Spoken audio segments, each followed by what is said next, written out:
The gun was already pressed against Dexter Fairchild's chest when Abigail Cooper made the worst mistake of her life and said his name out loud. She had not meant to. The word escaped her lips like something wild and untamable, like a bird that had been caged too long and finally found the open sky.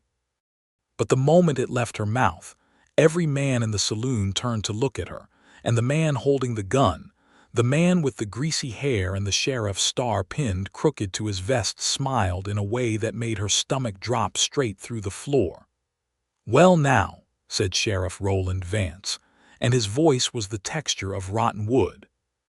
"Looks like our bounty hunter has himself an admirer." Dexter's eyes found hers across the crowded room, and what she saw in them was not fear. It was a warning, a clear, desperate, silent warning that said, "Run, Abigail.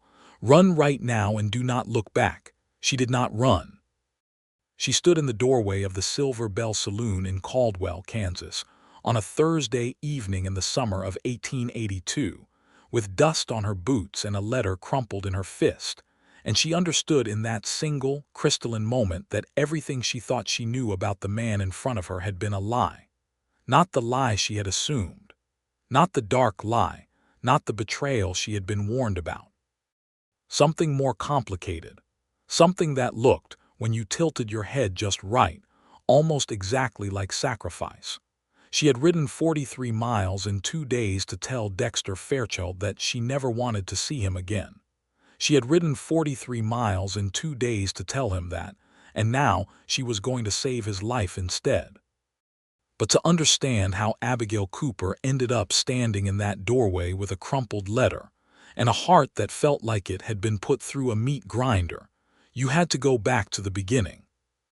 You had to go back to the spring of 1882, to a much smaller town called Meridian Creek, Kansas, where the wind came off the plains like a living thing, and the soil was the color of old rust, and where a woman who had survived everything life had thrown at her was about to discover that she had not yet survived the worst of it.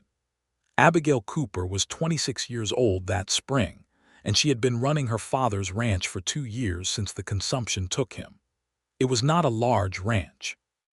12 cattle, a decent well, a vegetable garden that grew better in good years than bad, and a barn that needed new planking on the eastern wall. She had 2 ranch hands, old Pete Sumner, who was 60 and walked with a limp from a horse kick that had never healed properly, and a boy named Marcus who was 17 and doing his best, which was not always enough. The ranch was called the Double C, for Cooper and her father's first name, Clarence. It sat 3 miles outside Meridian Creek, along a creek bed that had been full enough to name the town once and had been mostly dry since the drought of 1880. Abigail had inherited the ranch, the debt against it, and the quiet, stubborn conviction that she could make it work. She was wrong about a lot of things that spring. She was wrong about how long the money would last. She was wrong about the price she could get for her cattle in Wichita. She was wrong about her neighbor, a man named Charles Dunmore, who owned the spread to the north of hers and had been slowly, quietly, systematically buying up every piece of land between Meridian Creek and the Arkansas River. Dunmore was 51 years old, and he had the kind of face that was handsome in the way a piece of cold iron is handsome, smooth, and hard and dangerous if you touched it wrong. He had been married once, and his wife had died under circumstances that people in Meridian Creek discussed in low voices when they were sure he was not around. He had money, more money than anyone knew quite where it came from, and he had an appetite for land that was not hunger so much as compulsion. He wanted it all. He wanted every acre of the high plains grass that ran from the creek bed to the horizon, and he was willing to be patient about getting it. He had been patient with Abigail. He had made her an offer in March, sitting across from her at her kitchen table with his hat in his hands and his eyes everywhere except her face, and the offer was almost reasonable. Almost. Enough to pay the bank debt, enough to buy her a ticket east if she wanted it, and nothing beyond that. Nothing for the years her father had poured into that soil. Nothing for the grief of it. She had said no. He had nodded, placed his hat back on his head, and ridden away, and that was when the trouble started. 2 of her cattle went missing in April. The fence line along the northern boundary was cut 3 times in 2 weeks. Pete Sumner found a dead coyote nailed to the barn door one morning, and nobody said out loud what it meant, but nobody needed to. Marcus quit. He did not quit meanly or dramatically. He came to Abigail the morning after the coyote and told her quietly, with genuine sorrow in his young face, that he had a mother in Ellsworth and he needed to get back to her. She paid him what she owed him and watched him go and did not cry until she was inside with the door closed. She went to town the next day to send a telegram to her cousin in Topeka, not because she thought her cousin would have any useful advice, but because she needed to tell someone what was happening and she had run out of other options. The telegraph office was next to the land registry, which was next to the post office, and while she was standing at the counter, she heard raised voices from the direction of the land registry door. She was not the kind of woman who listened at doors, but she was the kind of woman who noticed when Sheriff Holt stepped out of the registry office with a look on his face like he had just swallowed something poisonous, and when she caught the name Dunmore in the tail end of the conversation that drifted out behind him, she stopped walking and listened. What she heard was not enough to be certain about anything, but it was enough to understand that Sheriff Holt, the man she had trusted to enforce the law in Meridian Creek for 6 years, had some kind of arrangement with Charles Dunmore. The word she heard was deed. The words she heard after that were matter of time. She walked home and she sat at her kitchen table and she thought for a very long time. She had no money for a lawyer. The nearest lawyer who was not in Dunmore's pocket was likely in Wichita, 80 miles south. She had one ranch hand who could barely bend his bad knee, dwindling supplies, and a land deed that she was no longer certain was safe where she had it locked in the box under her bed. She needed help. The idea of going to find help herself did not feel dangerous to her. Danger had become something she lived adjacent to, the way you live adjacent to the smell of the creek, always present, eventually ignorable. What felt dangerous was leaving the ranch unattended, even for a day, even for the hours it would take to get to Meridian Creek and send more telegraphs or make inquiries. But she had no choice. Pete could watch the cattle. He could not stop anyone who came with serious intent to cause harm, but she would not be gone long. She saddled her roan mare, whose name was Patience, on the morning of the second Monday of April, and she rode into Meridian Creek. That was the morning she met Dexter Fairchild. She saw him from across the street first. He was sitting on the steps of the old boarding house that Widow Carver had operated since her husband passed, and he was eating an apple with his hat pulled low against the spring sun. He was tall even sitting down, with the kind of lean, weathered build that spoke of years spent outdoors and not many spent eating well. He had dark hair that needed cutting and 3 days of stubble that was on its way to a beard, and he wore a long riding coat that had once been brown and was now the color of the dust it had absorbed over many miles. What caught Abigail's attention was not his appearance. It was the paper pinned to the boarding house post beside him, a wanted notice. She had seen plenty of those.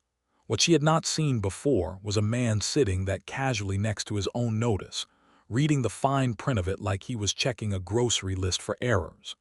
She crossed the street because she was curious, and because she had not had anything interesting happen to her in several weeks that was not also frightening, and because the apple he was eating was a very fine-looking apple and she had not had fresh fruit since February.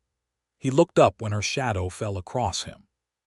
His eyes were the color of the Kansas sky in October, that deep, specific gray-blue that happened when the summer heat finally broke and the air turned clean.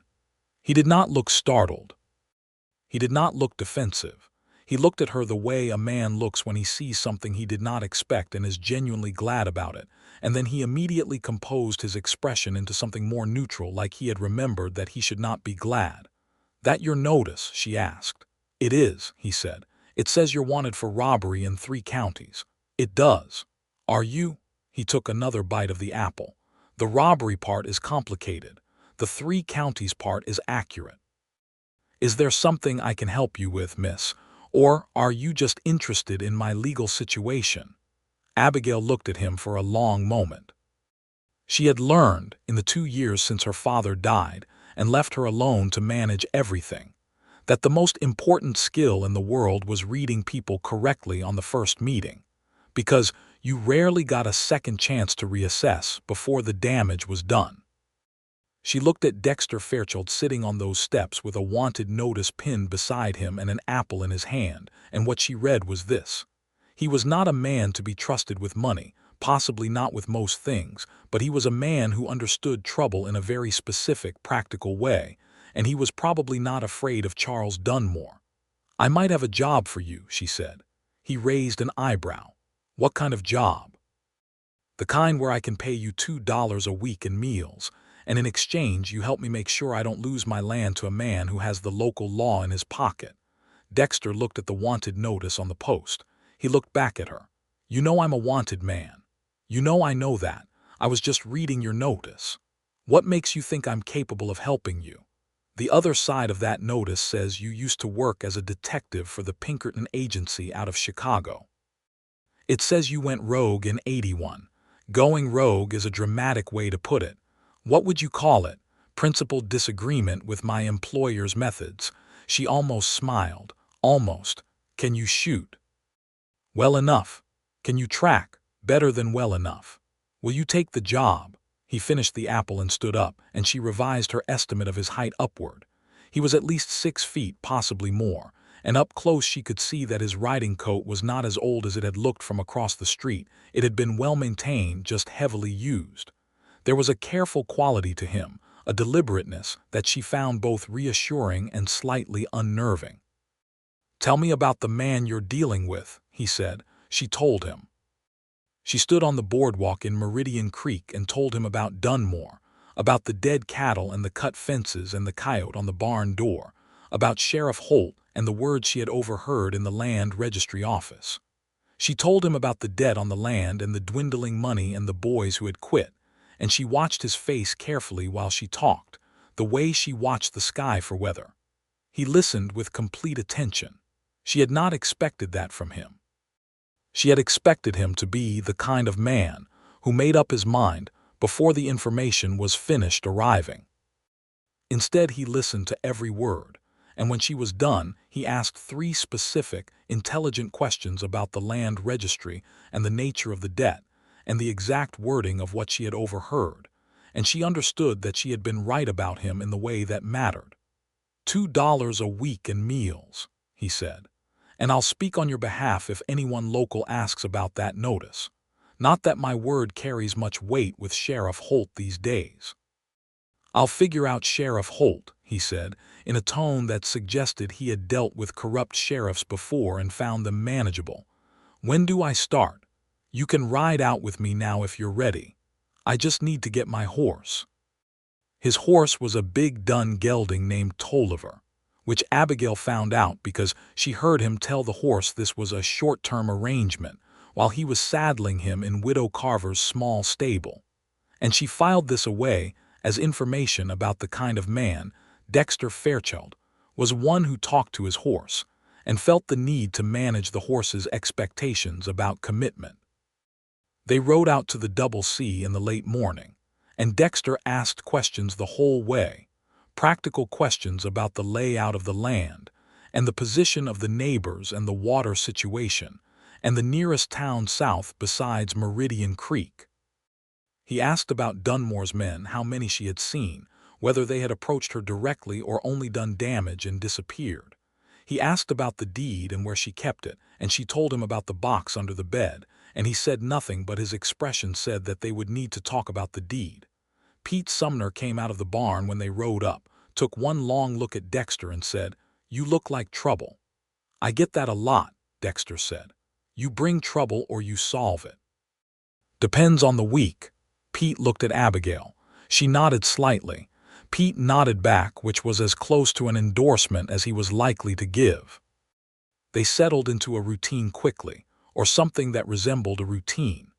Dexter slept in the barn in the loft that Marcus had vacated, and he was up before dawn every morning, and she could see the lamp light moving up there in the hours before sunrise, which meant he was awake and watchful. He rode the fence line in the early morning while she made breakfast, and he came in and ate what she put in front of him without comment, and then they talked about what he had seen. The fence had not been cut again. The cattle were undisturbed. It was as if whoever had been sending the messages knew that something had changed at the Double C and was reassessing their approach. "Dunmore is patient," Dexter told her on the fourth morning, sitting across from her at the kitchen table with a cup of coffee that she had made strong because he seemed to need it that way. "Patient men don't telegraph their next move. They wait until they see an opening. So we just wait. We don't wait. We work." He pulled a folded piece of paper from his coat pocket and spread it on the table between them. It was a hand-drawn map, rough but detailed, of the area between the Double C and Dunmore's northern property. "I've been mapping the places where the fence was cut. They're not random. There's a pattern. Whoever did it was working from the east side of the northern corner, moving west, the direction that cuts off your access to the creek tributary." She stared at the map. "If I lose access to the tributary, I lose my water source." "Exactly. The creek bed on your property is mostly dry. Your water comes from the tributary.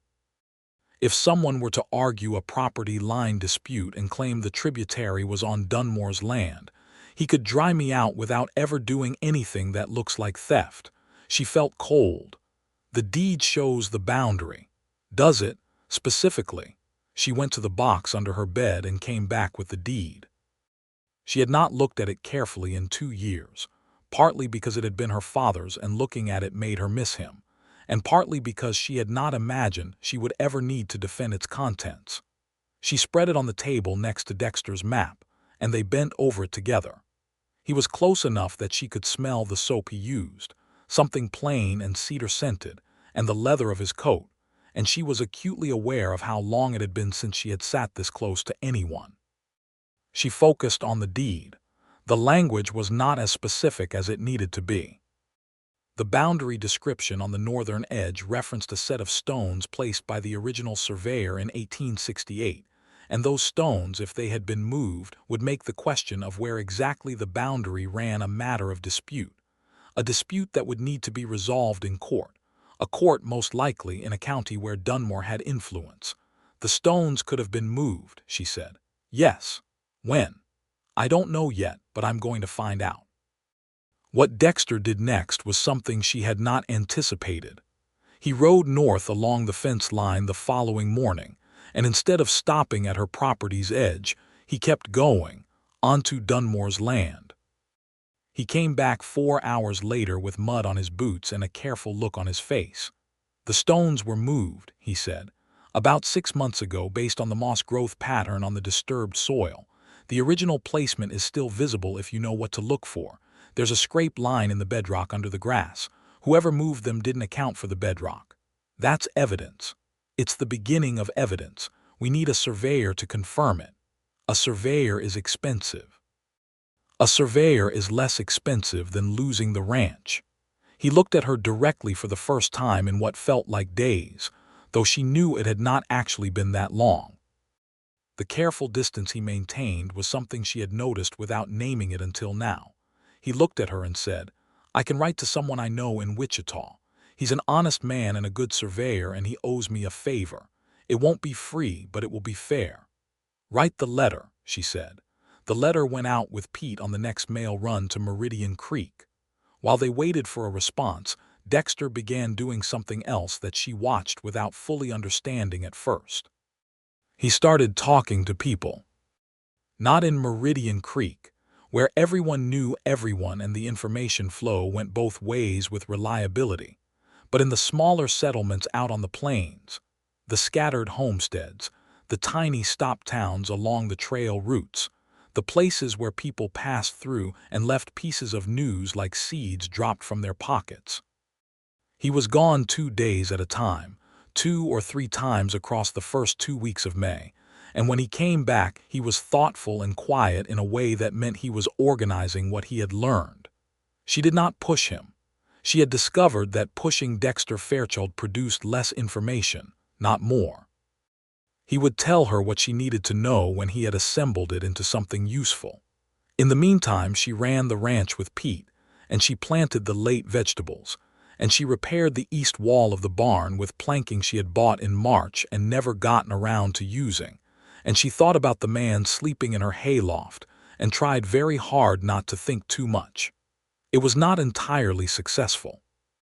Not thinking about Dexter Fairchild required a fairly sustained effort, because he had a quality that was difficult to categorize and therefore difficult to dismiss. He was not easy or comfortable. He was not the kind of man who made things simple by being uncomplicated himself. But there was something in his steadiness, in the way he moved through difficulty without drama, that she found herself returning to in the quiet evenings when the work was done, and she was alone in the house with the lamp and her thoughts. She had not been in love in a long time. She had been close to it once, at 23, with a man named Thomas who had ridden away to Colorado and sent her 2 letters and then nothing, and she had made her peace with that eventually. She had told herself that love was a luxury item, like store-bought jam or silk ribbon, available to women with more time and better circumstances, and she had arranged her life around this understanding and found it mostly adequate. She was beginning to suspect the arrangement was less adequate than she had believed. The evening that shifted things between them was a Thursday in the middle of May, warm enough that the prairie had come alive with the sound of insects, and she was sitting on the porch steps shelling peas from the kitchen garden when he came back from one of his rides with something different in his posture. Not alarmed, not the tension of bad news. Something more like resolve. He unsaddled Tolliver and turned him into the corral and came and sat on the steps beside her without being invited, which was new. He had maintained a careful social distance up until that point that she had respected without being entirely sure she wanted to. "What did you find?" she said. "Dunmore has done this before." His voice was even, but underneath it she heard something that was not quite anger and not quite disgust but occupied the territory between them. 3 other properties, 1 in 80 and 2 in 81. The owners sold in each case. One of them was a widow, older woman whose cattle started dying in ways that looked like disease but probably weren't. She sold for less than a quarter of what the land was worth. Abigail's hands were still in the peas. What happened to her? She has a daughter in St. Louis. She went there. And the others?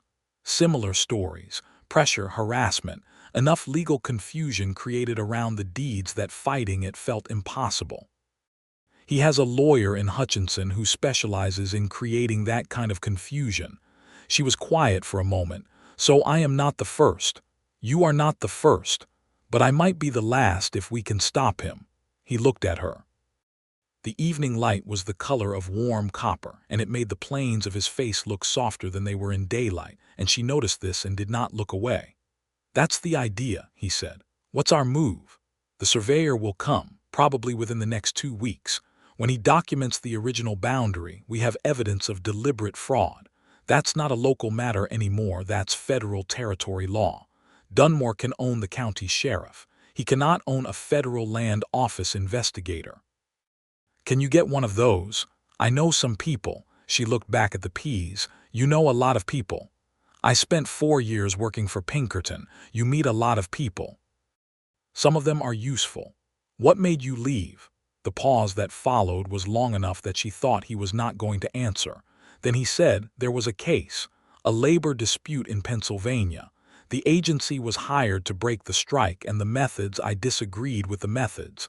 Significantly, I said so, and I was encouraged to take my disagreements elsewhere. That sounds like more than principled disagreement.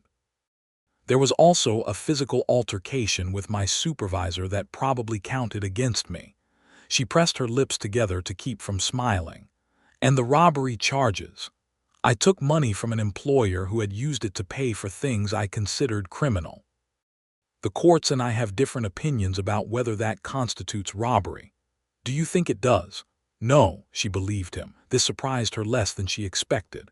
Are you planning to resolve that situation eventually? Eventually, they sat in silence for a while, the comfortable kind of silence that was unfamiliar to her and felt, she thought, like something she had been missing without knowing it had a name. "Why did you take this job?" she asked. "You could have kept writing." "Gone somewhere, the notice doesn't mean anything." He was quiet again. "Then you stood on that boardwalk and you told me everything in about 4 minutes, and the whole time you were talking you were watching me to see if I was the kind of man who would help. And you had already decided that I might be because you walked across the street to talk to me. Most people wouldn't have walked across the street. Most people would have walked in the other direction." "Yes. That's not an answer to my question." "No," he agreed. "I suppose it isn't." He stood up, and the evening settled back into its normal proportions without him beside her, which she noticed too. "I'll turn in early. I want to ride the northern boundary before dawn." She watched him walk to the barn, and she sat there with the peas in her lap for a long time after he disappeared inside. The surveyor arrived on a Saturday in late May. His name was George Hadley, and he was a small, precise man with spectacles and excellent boots, and a manner that suggested he took accurate measurement personally, as a matter of moral conviction. He camped on Abigail's land for 3 days with his equipment, and on the 3rd day he produced a written report, signed and sealed, that confirmed beyond any reasonable doubt that the boundary stones on the northern edge of the Double C had been moved approximately 15 feet south from their original positions, which could be demonstrated by the evidence of the original placement still visible in the bedrock. It was, as Dexter had predicted, the beginning of real evidence. Not yet enough to act on. But enough. Enough was also, unfortunately, enough for Dunmore to know that something had changed. Abigail did not know how he found out. Possibly through Sheriff Holt, who might have seen Hadley in town or asked questions about the stranger camping on the Cooper land. Possibly through one of the other neighbors, who were not hostile to her but were not immune to Dunmore's money either. However the information traveled, it traveled fast, because 3 days after Hadley left with his report, Charles Dunmore rode up to the Double C himself, for the first time since his offer in March. He came with 2 men, which told Dexter something specific and Abigail nothing she wanted to know. He dismounted in the yard and removed his hat in a gesture that was nominally courteous and felt anything but. "Miss Cooper," he said, "I heard you've been having some surveying done." "My land, my right," she said. She was standing on the porch. Dexter was leaning against the barn wall across the yard, and she could feel him there without looking at him, the way you feel a wall that is keeping the wind off you. Of course it is." Dunmore's eyes moved across the yard and found Dexter and stayed there for a moment. "I don't think I know your hired man." "That's fine." Dunmore looked back at her. "I'm going to make you a new offer, Miss Cooper, more generous than the last one.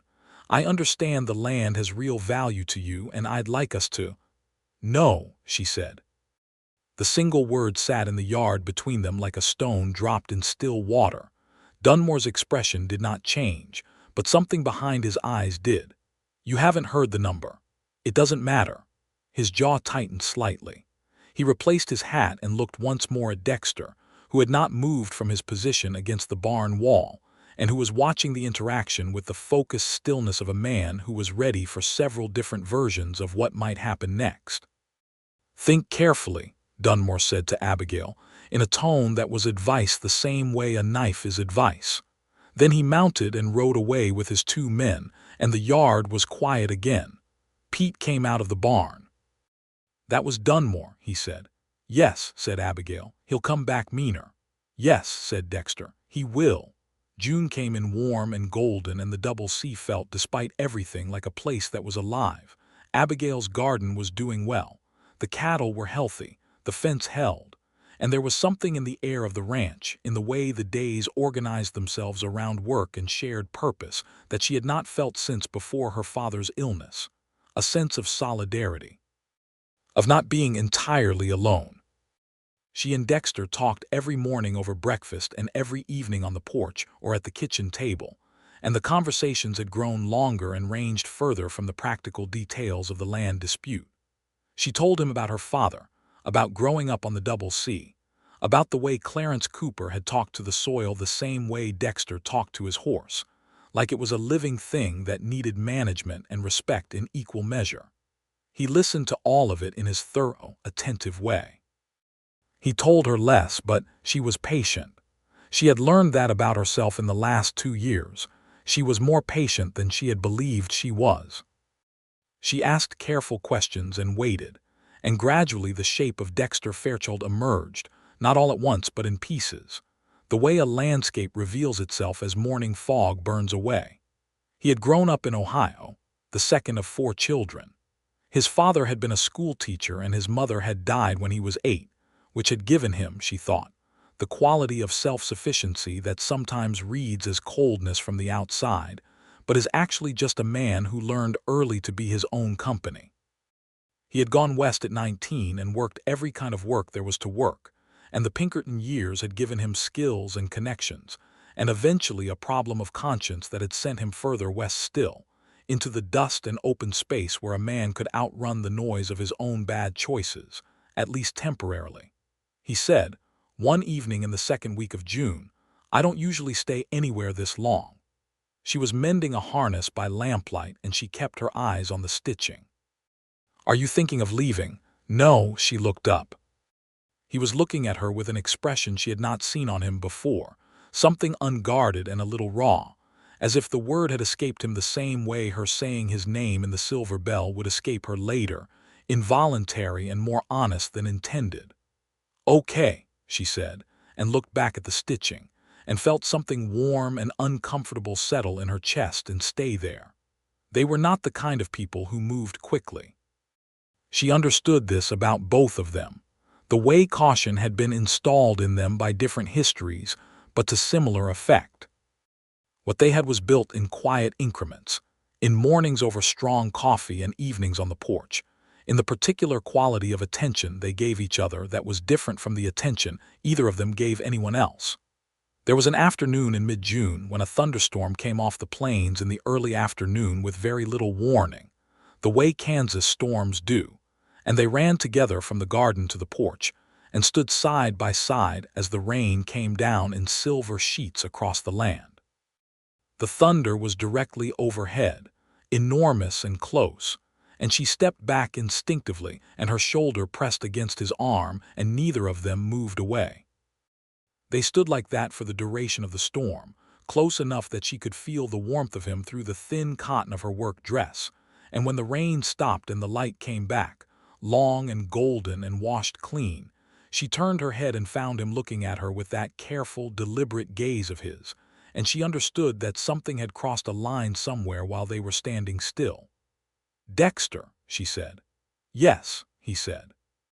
Like he already knew what she was going to say, or like it did not matter what she said because his answer to all of it was going to be yes. She did not say anything else. She turned back to look at the rain-washed prairie, and he did not step away, and they stood there in the clean, wet silence for a long time, and that was enough for now. The letter came the 3rd week of June, and it was not from the Federal Land Office. It was not from anyone Abigail knew. It was addressed to Dexter, and Pete brought it out from town with the mail, and Dexter read it in the yard with his back to her and stood very still for a moment after, the way still water is still before it moves. She did not ask him what it said. She waited. He came inside that evening and sat across from her at the kitchen table and put the letter down. "It's from a man named Roland Vance," he said. "He's calling himself the sheriff of Sumner County now. He was a Pinkerton operative when I knew him. We have a history." "What kind of history?" "The kind where he was my supervisor in Pennsylvania and I hit him." She absorbed this. "He's come to Kansas. He's in Caldwell, which is 40-some miles northeast of here." He folded the letter. "He's found me." "What does he want?" "He wants me to come in peacefully and face the robbery charges. He says he'll make it easier on me if I do." "And if you don't?" "The letter doesn't say, but I know Roland Vance. If I don't go in peacefully, he comes here, and he doesn't come alone." The word between them now was danger, and it sat at the table with them like an uninvited guest.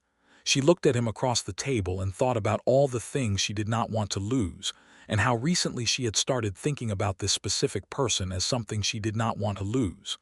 "What are you going to do?" she said. "I'm going to ride to Caldwell and deal with it." "Deal with it how?" "I have a lawyer contact in Wichita. The robbery charges, I have a defense, a real one. But I've been avoiding the courtroom because the last time I stood before a judge in that district, things did not go my way. There are things I know about Vance that I have not used because using them would mean involving other people. But if Vance has found me and he's coming," he stopped. "It changes my calculation." "When are you going?" He looked at her steadily. "I need to know the ranch is safe first. I need to know Dunmore won't move while I'm gone. I've been managing Dunmore since before you arrived." "I know. I also know that my being here has complicated his timeline, and the moment I leave, his timeline accelerates." "Then tell me what to do while you're gone." "I'll write to my contact at the Federal Land Office before I leave. The surveyor's report should be enough to get them interested." "And Pete will be here," he nodded. "And the deed is not under the bed anymore. I moved it." He almost smiled. "Where?" "Somewhere better, okay." He looked at the folded letter and then at her. "I'll be back within the week." "I know," she said, and she meant it entirely, which was something she recognized as faith, which was something she had not extended to anyone in quite some time, and which was, she thought, probably not the most protective thing she had ever done for herself, and possibly the most necessary. He left on a Monday morning in the last days of June, and she stood in the yard with Pete and watched him ride northeast until the dust of Tolliver's hooves was gone. The first day was quiet. The second day was quiet.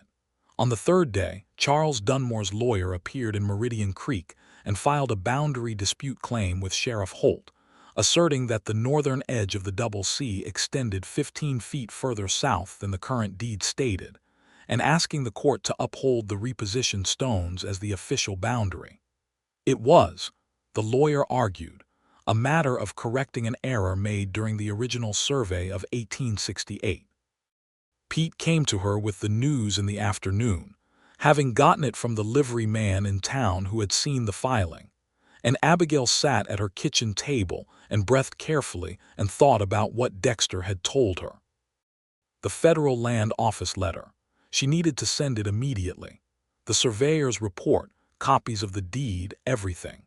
She spent the evening writing the most careful letter she had ever written, laying out the case with every piece of evidence she had, and in the morning she rode to Meridian Creek to send it herself. That was when she found the other letter. It was waiting for her at the post office, and it was addressed to her in a hand she did not recognize. She opened it at the post office counter, which she did not normally do, but something about it felt urgent. The letter was from a woman named Clara Hedges, who identified herself as the widow of the first of Dunmore's former targets, the woman whose cattle had died and who had sold out and gone to her daughter in St. Louis. She had heard, through a network she did not explain but that clearly existed, about what was happening at the Double C. She wrote to tell Abigail that she had kept records, detailed records of everything that had happened to her ranch in 1880, because her husband had been a methodical man who wrote everything down, and she had continued the habit after his death. She offered those records as evidence. She would send them if Abigail wanted them. She had them already prepared.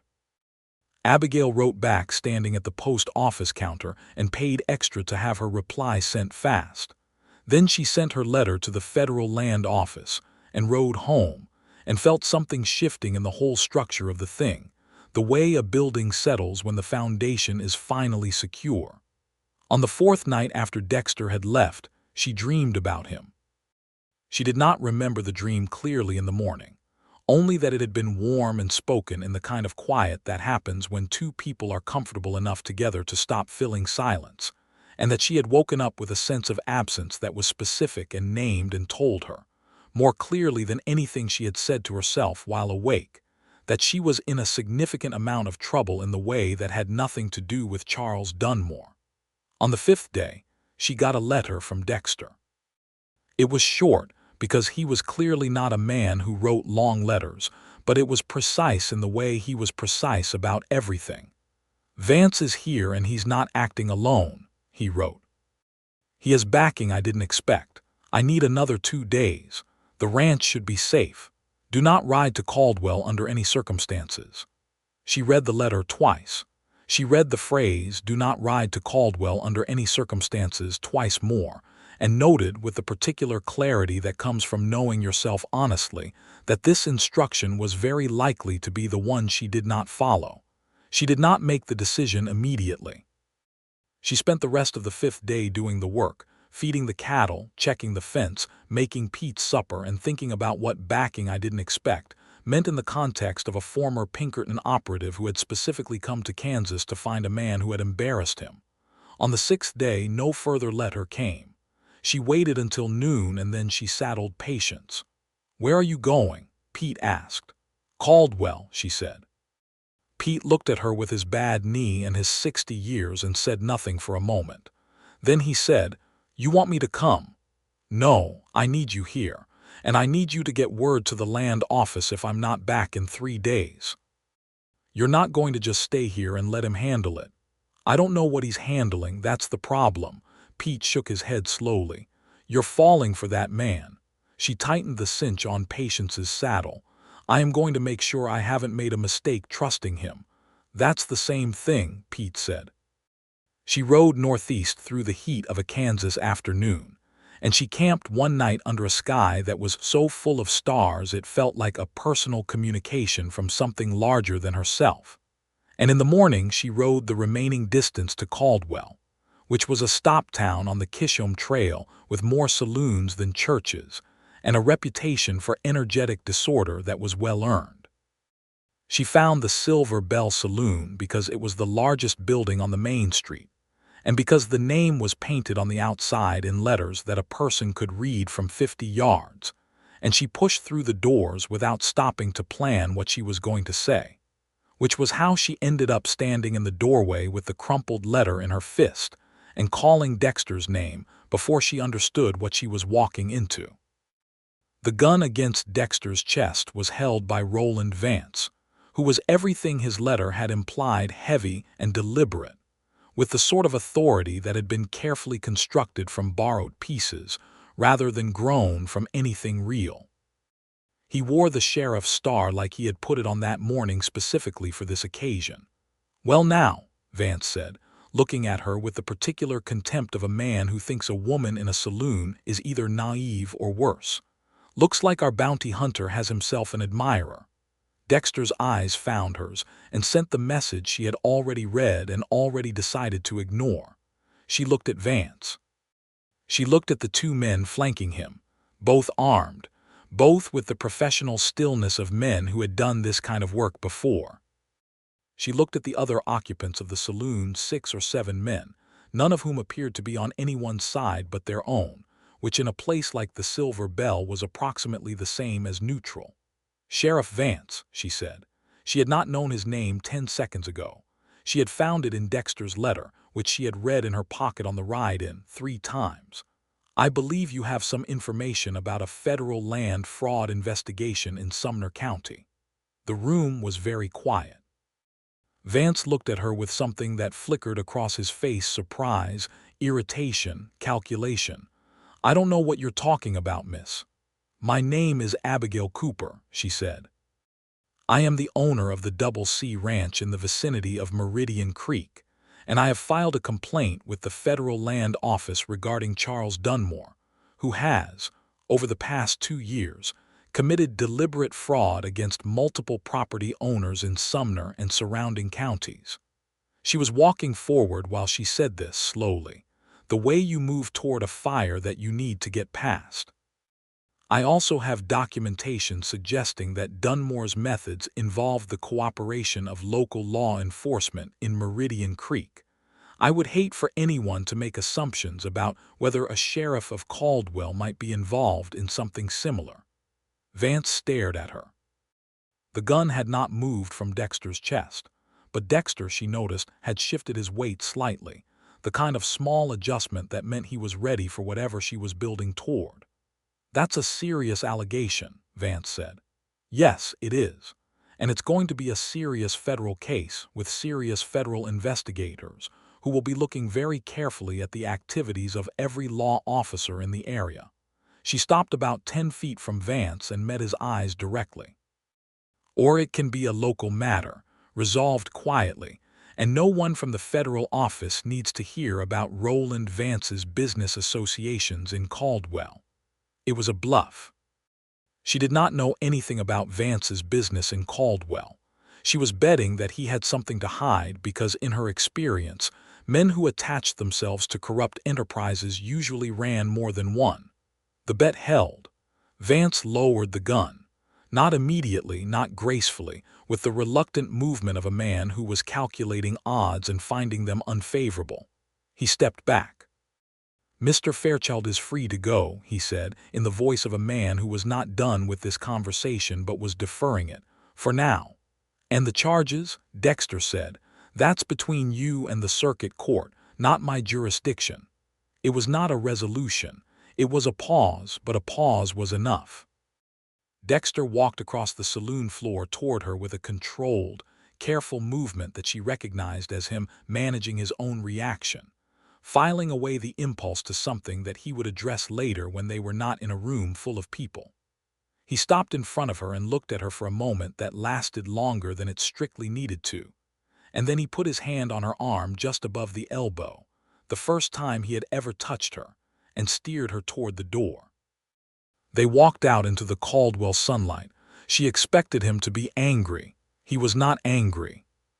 He was quiet in the specific way she had learned meant he was organizing his thoughts, and after a minute he said, "That was a significant risk." "Yes," she said. "You had no way of knowing he'd back down. I had a reasonable guess." "Based on what?" "Based on the fact that men who do ugly things for money usually do more than one ugly thing for money, and they are almost always worried about being caught." She looked at him. "Was I wrong?" he exhaled. "No, you weren't wrong. Vance has been taking money from trail hands coming through Caldwell, small amounts. Protection fees, essentially. Nothing that rises to the level of federal attention, but enough that he'd rather not have federal investigators looking at him." A pause. "How did you know?" "I didn't. I made an educated guess and committed to it." He was looking at her with the expression she had seen that evening after the rainstorm, unguarded and a little raw. "You rode 43 miles. You said not to." "I know what I said. You were going to get shot. I was managing it. It didn't look like it from the door." He almost laughed. She heard it in his exhale, the shape of it. "No," he said, "I suppose it didn't." They were standing on the main street of Caldwell in the noonday sun, and she was aware of how close they were standing and aware that she did not want to increase the distance between them, and had not wanted to for quite some time.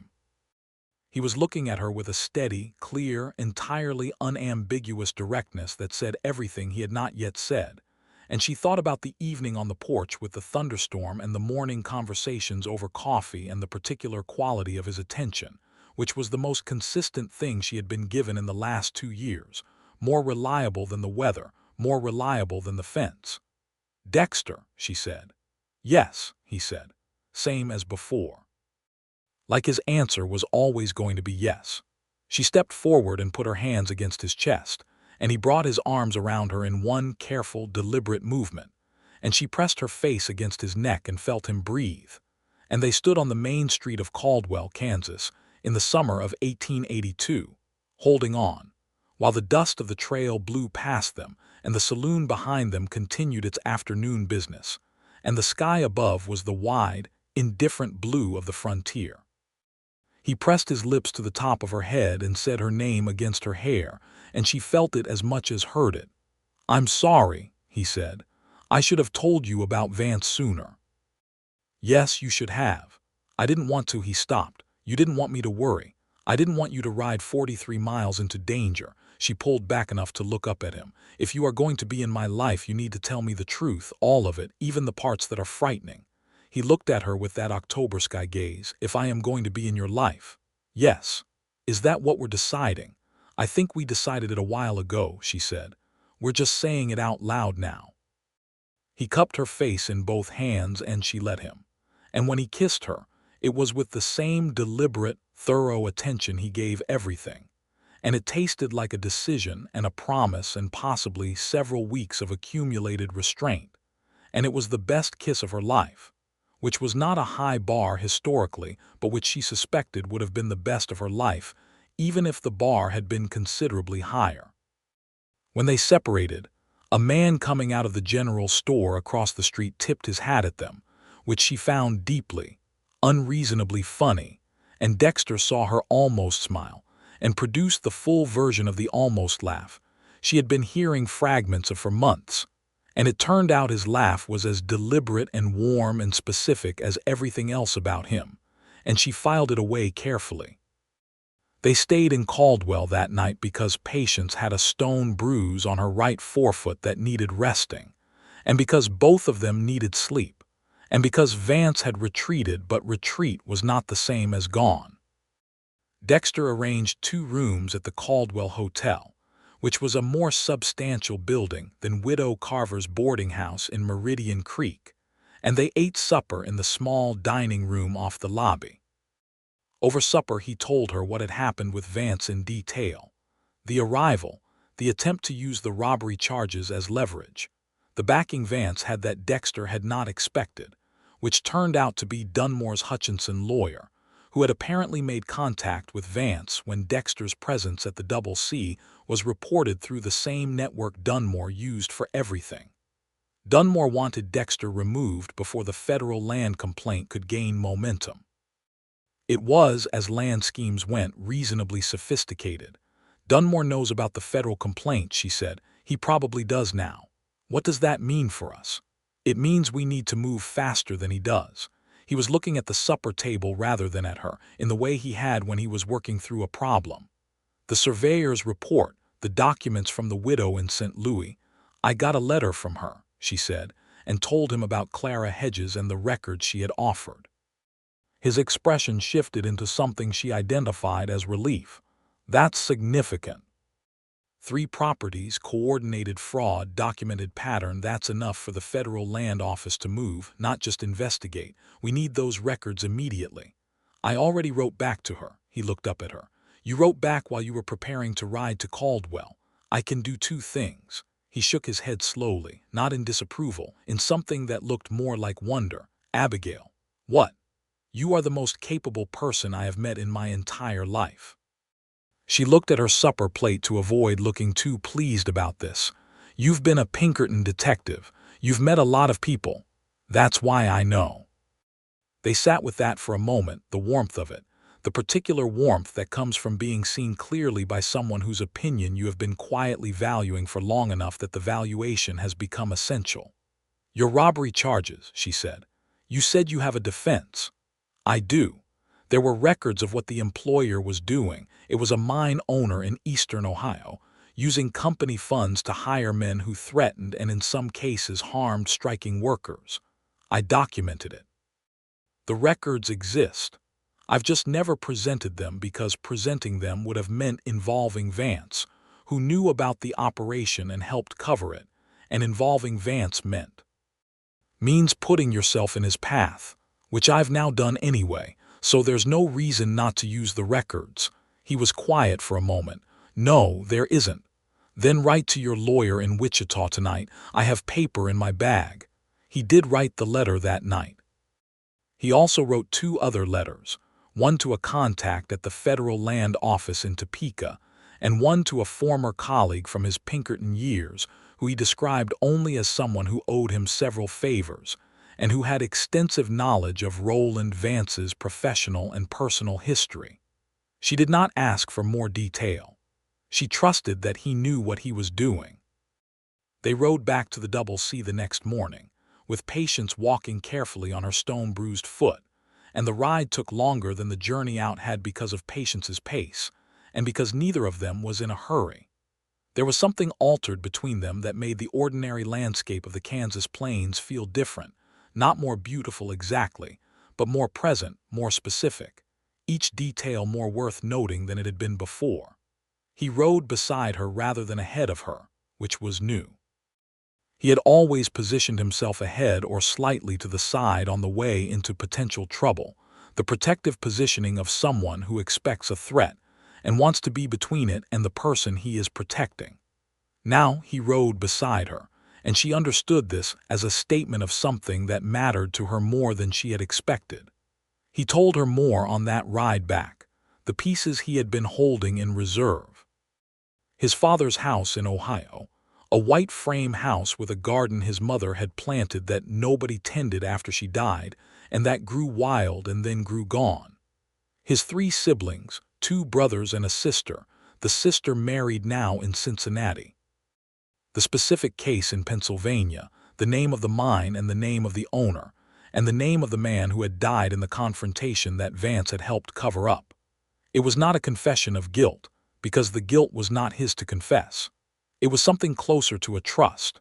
She told him things too. The night her father died, the way the house had felt afterward, the strange guilty relief that the long illness was over, and the enormous grief that came in behind it like a wave. The 2 years of managing everything alone and the specific texture of that loneliness, which was different from the loneliness of an empty house.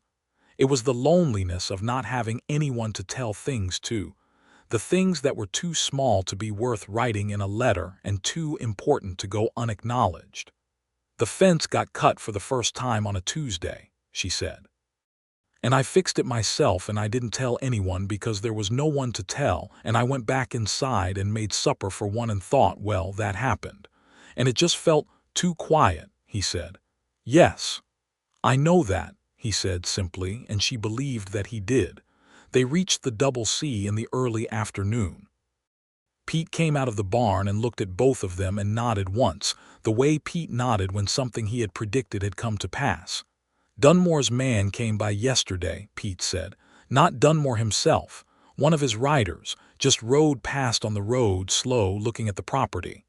Watching to see if we were back," Dexter said. "That's what I figured." "Good. Let him watch."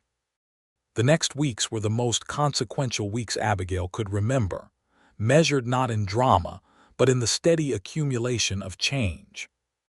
Clara Hedges's records arrived by post on a Tuesday in early July.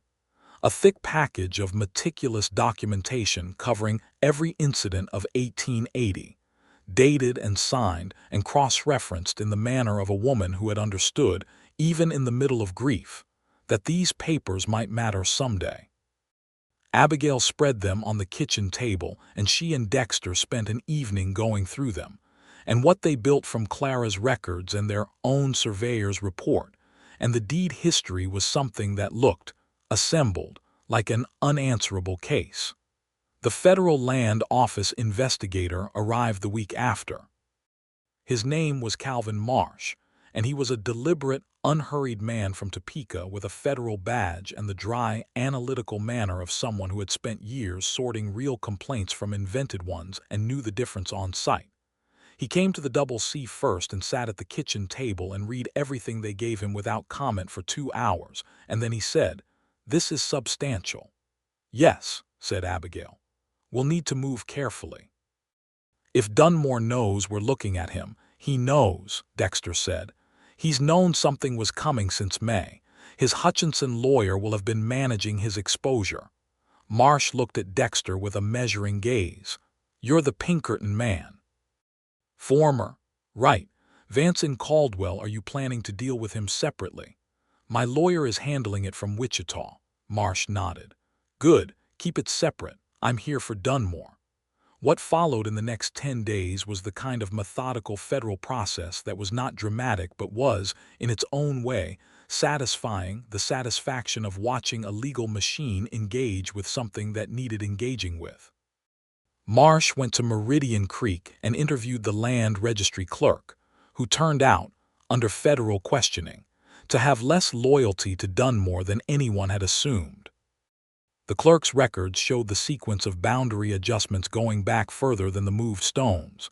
There had been previous, smaller manipulations of registration records, clerical errors that favored Dunmore's claims, each individually small enough to be dismissed as accident, collectively large enough to constitute a pattern.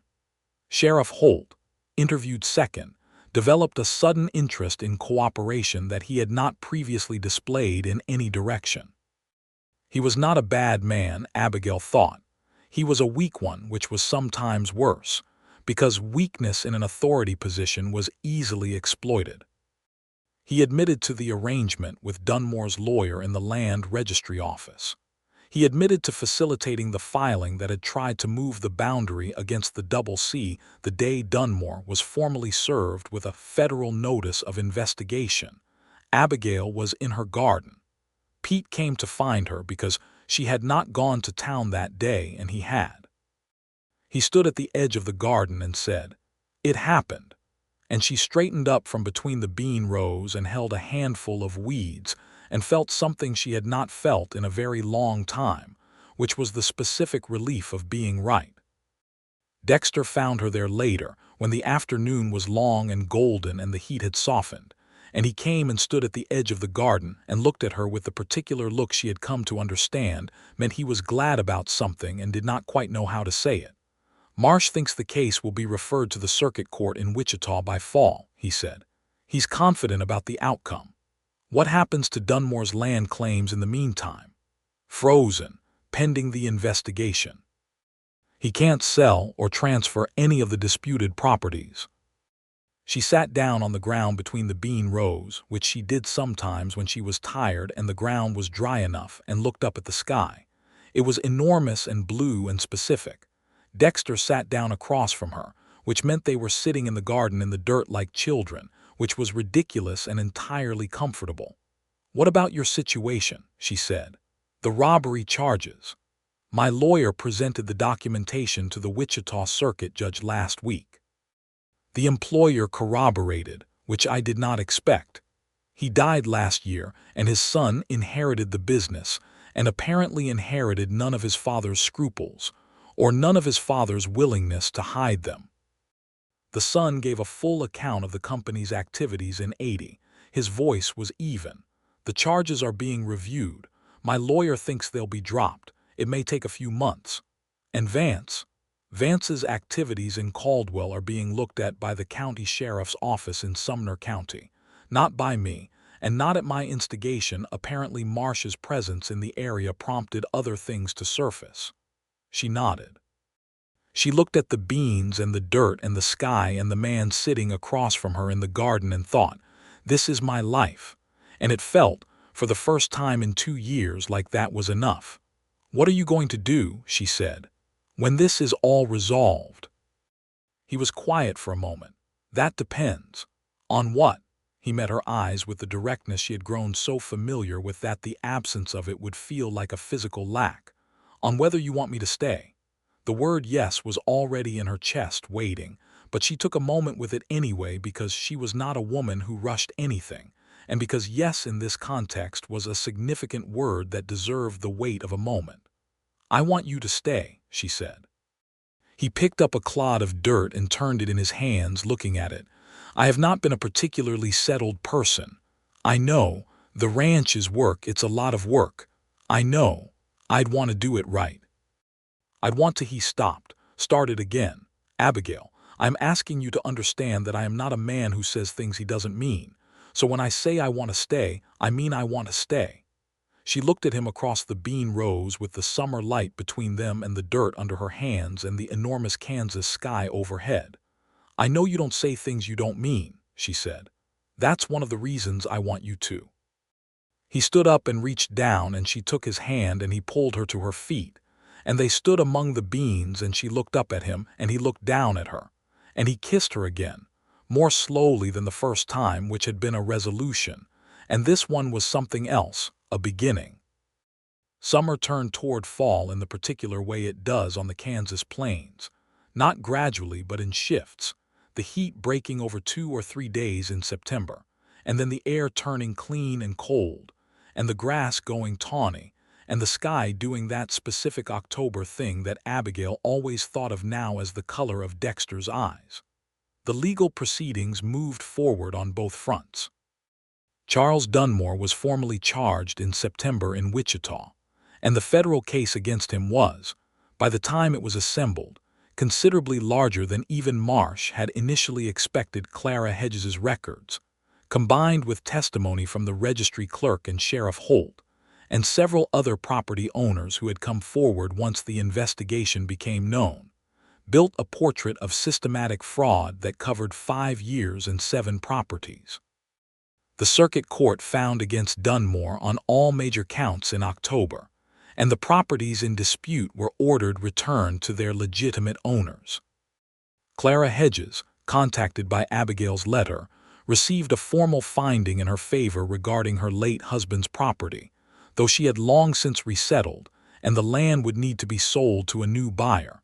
She wrote to Abigail afterward and said that she had read the finding 3 times and cried twice, and that she hoped Abigail would come to visit her in St. Louis someday.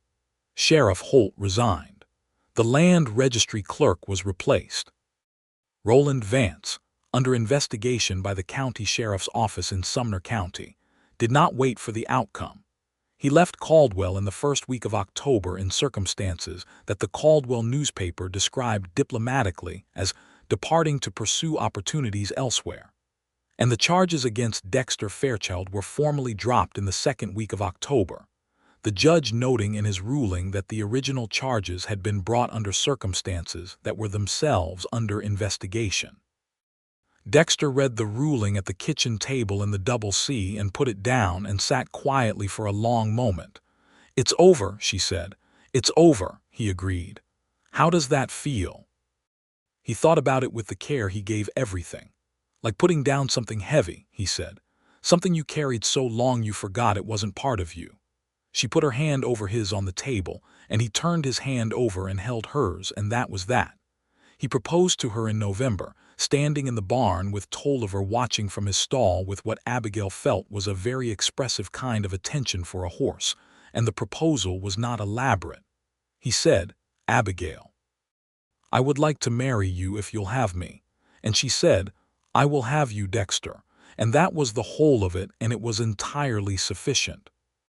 They were married in January of 1883 in the Meridian Creek Church, with Pete Sumner standing up for Dexter and a woman named Ellen Marsh, who was Calvin Marsh's wife, and had become a friend over the fall, standing up for Abigail. It was a cold, clear day, the kind of January day on the plains where the cold is so absolute and the light so particular that everything looks etched rather than real. She wore her mother's brooch on her best dress, and carried a small bunch of winter-dried flowers that Dexter had found somewhere and brought to her that morning without explanation. And she could see in his face, when she walked down the aisle, that he was using everything he had to maintain his characteristic composure, and mostly succeeding. She married him with the full understanding of what she was doing, which was taking on a partnership that would be difficult sometimes and occasionally frightening, and always, she believed, honest. He married her with the full understanding, she thought, of the same thing, plus the specific understanding that she was not a woman who would stand in a doorway and fail to walk through it when walking through it was necessary. The Double C was renamed. They kept the first C for Cooper and added an F, which Pete said was confusing since there were now 2 Fairchilds on the deed, but Pete said most things were confusing as a matter of principle, so nobody took this as a serious objection. The spring of 1883 was a good spring.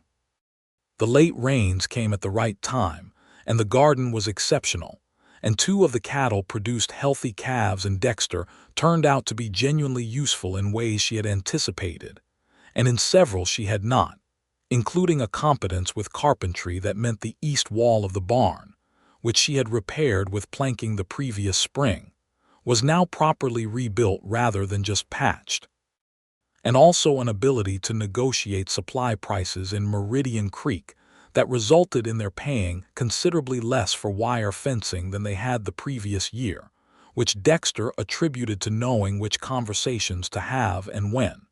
He was happy, she thought. It was not the easy happiness of someone for whom things had always been uncomplicated, but the particular, deeper happiness of someone who had found, after a long time looking in the wrong places, a thing that was the right shape for the life they wanted to live. She recognized it because it was also what she felt, mornings especially, when she woke up and heard him in the kitchen making coffee before she was up, or heard him in the barn talking to Tolliver, and understood that she was not alone in a way that was not just about the presence of another person, but about the presence of this specific person. She told him she was expecting a child in June of 1883, and the way he received this news, the careful steadiness of his face, and then the brief, complete undoing of it, just for a moment, before he got the composure back, was something she kept in her memory with precision.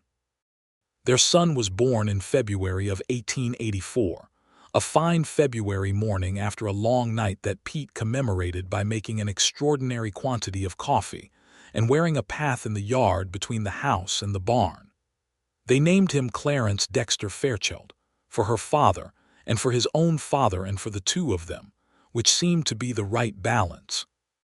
Clarence was a substantial, serious baby who looked at the world from the first days with an expression that reminded everyone who saw him of his father, though he had his mother's eyes, the particular warm amber color that had been Abigail's most notable feature since childhood, which Dexter told her privately was the first thing he had noticed about her, standing on that boardwalk in Meridian Creek.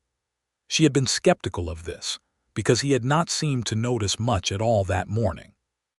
He had pointed out patiently that noticing and displaying are different activities, and that he had been working on not displaying. Clarence walked at 10 months and talked at 14, and by 2 was following his father around the ranch with devoted, implacable focus.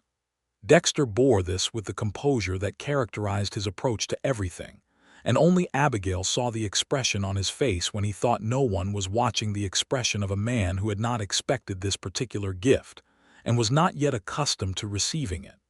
In the summer of 1885, Clara Hedges came from St. Louis to visit. She was a small, upright woman in her late 60s with the precise manner she had passed on to her record-keeping, and she sat on the porch of the Double C and looked out at the plains and said, "It was the right fight," and Abigail, sitting beside her with Clarence on her lap, agreed. Clara stayed for 10 days and taught Clarence to play a card game that he was too young to understand and played anyway with tremendous enthusiasm, and left with the promise to return, which she kept the following year and continued to keep annually for as long as she was able. Dexter took on consulting work for the Federal Land Office in 1886, advising on fraud investigations in the region, which meant occasional travel to Wichita and Topeka, but nothing that took him away more than a week at a time. His knowledge of how land fraud was constructed and concealed, assembled over the years of watching Dunmore's case and others like it, proved useful in a practical way that also provided a small income above what the ranch produced. He had become, without quite planning it, a person who fixed the kind of thing he had once stumbled into the middle of, and he seemed to find this satisfying in a way that was consistent with what she knew of him. He was not a man who could be still when something needed doing, but he was finally doing his own things rather than someone else's. Charles Dunmore served 2 years in the federal penitentiary and was released in 1886. He did not return to Kansas. He was the last anyone heard in Nevada, which was someone else's problem. The properties he had fraudulently acquired were in various stages of being returned or compensated, and the families involved were not made entirely whole. The law was imperfect about that, as it was imperfect about many things, but the fraud was on the record, publicly, permanently, and the pattern it documented made similar schemes harder to execute in the region for years afterward. Sheriff Holt's replacement was a man named Davis, who was approximately 40 years younger and had a different relationship with the law, by which is meant that he obeyed it. Meridian Creek was, in general, a more functional place by 1886 than it had been in 1882, which was not entirely attributable to any single thing, but was, in a small measure, attributable to the actions of a woman who had stood on a boardwalk and made an accurate judgment of character. Their second child was a girl, born in the spring of 1887, and they named her Ellen Clara, for Ellen Marsh and Clara Hedges, which meant she carried in her name two women who had understood the value of records and letters and showing up when things were difficult. Ellen was nothing like Clarence, where he was serious and deliberate. She was immediate and loud and enthusiastic about everything, including things that had not yet been determined to be interesting. And she terrorized Clarence with the particular confidence of a younger sibling who has calculated correctly that she is unlikely to be seriously held accountable. Dexter was, with both children, the same as he was with everything: fully present, thorough, attentive. He taught Clarence to ride before the boy was 4, with a patience that Abigail observed from the fence rail, with a feeling she did not have a word for that was somewhere between love and admiration, and the particular gratitude of someone who had once sat at a kitchen table alone and thought, well, that happened. He taught Ellen to track almost as soon as she could walk, following her through the grass with his hands behind his back, while she identified hoofprints and bird signs with the confidence of someone who has not yet learned to doubt herself. One evening in the fall of 1888, sitting on the porch in the October light, the right kind of October light, the specific blue of a Kansas October that she had long since entirely associated with a pair of eyes she looked into every day, she told him something she had not told him before. "I was ready to give up," she said, "before you came. Not the land, I wasn't ready to give the land up, but the fighting of it. I was almost ready to let it go and find something else." He was quiet for a moment. "What changed?" "I crossed the street," she said. He looked at her sideways, and the light was on his face, and she had the full image of him, the way you have certain images that you know, even in the moment, you will carry a long time, the detail and the light and the specific reality of it, nothing composed, just true. "I'm glad you crossed the street," he said. "I know," she said. "I could tell. I was not particularly obvious about it. You were completely obvious to anyone paying attention." He was quiet again, the comfortable kind. "Then I talked to Tolliver about you before I accepted the job." She looked at him. "You told him it was a short-term arrangement. I was managing his expectations, and mine." "What did you actually think?" he considered. "I thought." She walked across the street to talk to a wanted man eating an apple on the steps of a boarding house, and she told me everything in 4 minutes, and she watched me the whole time like she was reading the land for weather. He paused. "I thought, this is someone I would like to know better." "And did you?" He turned to look at her directly. "I got better than I asked for," he said, and meant it, which she could tell because she could always tell when Dexter Fairchild meant something, and also because in 6 years she had never heard him say a thing he did not mean. The children were inside. Pete was in the barn. The prairie stretched away from the porch in the late light, vast and specific, the grass tawny and the sky deepening toward the color of something old and true, and she leaned against her husband's shoulder and he put his arm around her, and the double C was exactly itself.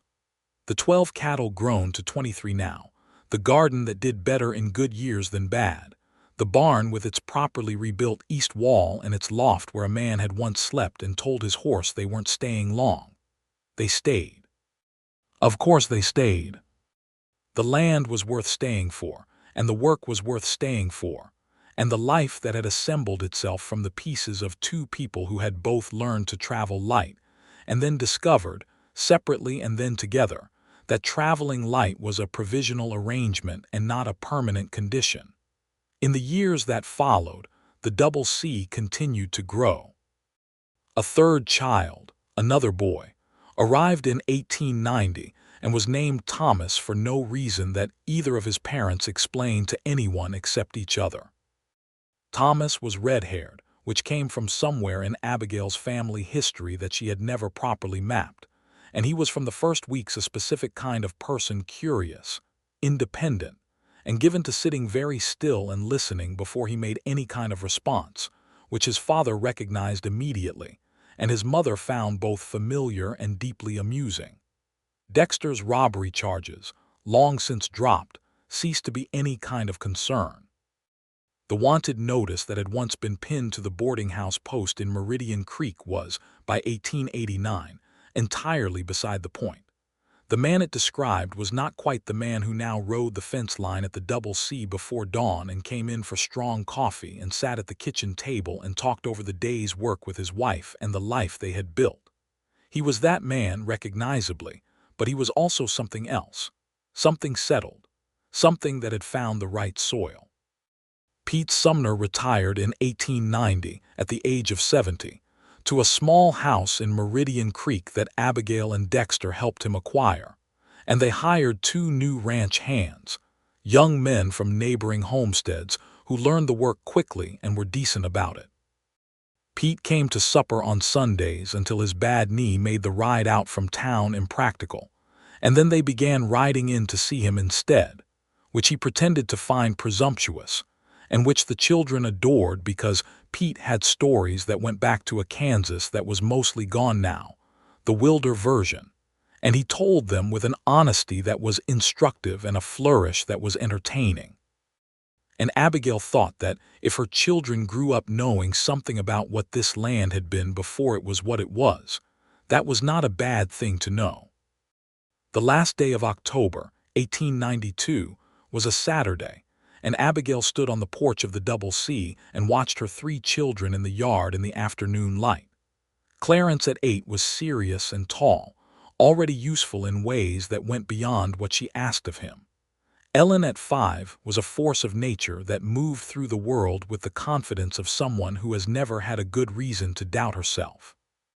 Thomas at 2 was sitting in the dirt observing an ant with the complete, absorbed attention of a naturalist who has not yet learned there are other things to do. Dexter came to stand beside her, as he had so many times in the 10 years since they had stood on a porch in a rainstorm and not moved apart, and she felt his presence the way she felt the warmth of the house through the wall, reliable, present, specific. "What are you thinking?" he said. She thought about it. She thought about the morning she had crossed a street in Meridian Creek and read a wanted notice, and made an accurate judgment of character. And the years that had assembled themselves from that choice, the legal battles and the letters and the surveyor and Clara Hedges, and the courtroom in Wichita, and the morning in the Silver Bell Saloon, and the kiss on the main street of Caldwell, and the garden and the children and the cattle, and the 10,000 ordinary, extraordinary mornings of a life that was nothing like what she had expected and everything she had needed. "I'm thinking it was a very good apple," she said. He was quiet for a moment. Then, in the voice that she had come to know the way she knew the sound of the creek in spring, the sound of the prairie wind, the sound of her own children's voices, it was. The sky above the Double C was the deep, specific blue of an October afternoon in Kansas, and the grass was tawny and the air was clean and sharp, and the land stretched out in every direction, hers and his and theirs, fully and finally and without dispute, all the way to the horizon,